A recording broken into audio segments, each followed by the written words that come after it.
Contract వచ్చినందుకు కేసీఆర్ గారిని పట్టుకొని నికృష్టుడు నీచుడు అని రేవంత్ రెడ్డి గారు చాలా చెడ్డ మాటలు మాట్లాడారు. అయితే ఇది సరే రేవంత్ రెడ్డి గారి స్క్రిప్ట్ అని అనుకున్నాం, ఇది పాతది కదా అని అనుకున్నాం. మొన్న వారం రోజుల ముందు సేమ్ రేవంత్ రెడ్డి గారి స్క్రిప్ట్ కవిత గారు కూడా మాట్లాడారు. అమరజ్యోతి దాంట్లో అవినీతి జరిగింది, అంబేద్కర్ విగ్రహం దాంట్లో అవినీతి జరిగింది, దాని కాంట్రాక్టర్ ఎవరంటే ఈ కేపీసీ ప్రాజెక్ట్స్. ఇగోండి రేవంత్ రెడ్డి గారు మాట్లాడిందే ఒకసారి విందాం. ఒకప్పుడు ఈయన పేరు కేసీ పుల్లయ్య, కాంట్రాక్టర్, కడప జిల్లా వాస్తవ్యుడు. కేసీ పుల్లయ్య కాస్త కేటీఆర్ తో చేరినాక కేపీసీ ప్రాజెక్ట్స్ లిమిటెడ్ అయింది దాని పేరు. కేసీ పుల్లయ్య కంపెనీ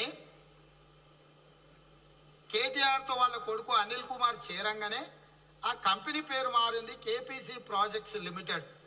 దాని ROC address, ROC code ROC Vijayawada, registered address 3/308 YMR colony, Proddatur, Kadapa. ఇది దీని address. KC Pullaiah company KTR తో చేరంగానే కేపీసీ ప్రాజెక్ట్స్ లిమిటెడ్ అయింది. దీని రిజిస్టర్డ్ అడ్రస్ విజయవాడ, దీన్ని నమోదు చేసుకున్న అడ్రస్ ప్రొద్దుటూరు, కడప జిల్లా.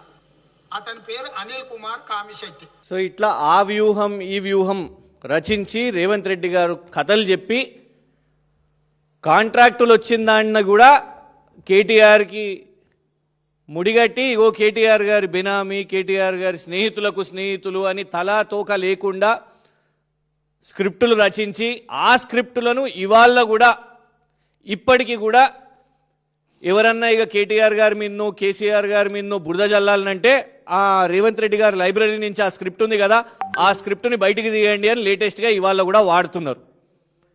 ఇవాళ ఈరోజు దీన్ని చెప్పడానికి కారణం ఏంటంటే ఇగోండి ఇదే ఆ అనిల్ కుమార్ కామిశెట్టి గారు.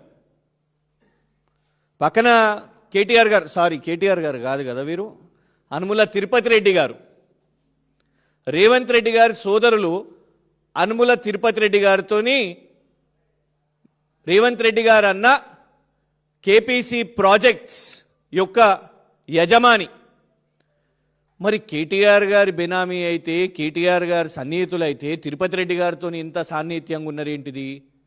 కథ ఏంటిదంటే కేటీఆర్ గారి సన్నిహితులైతే ఇవాళ రేవంత్ రెడ్డి గారి ప్రభుత్వంలో కేపీసీ ప్రాజెక్ట్స్కి ఎందుకు కాంట్రాక్ట్లు వచ్చినాయి?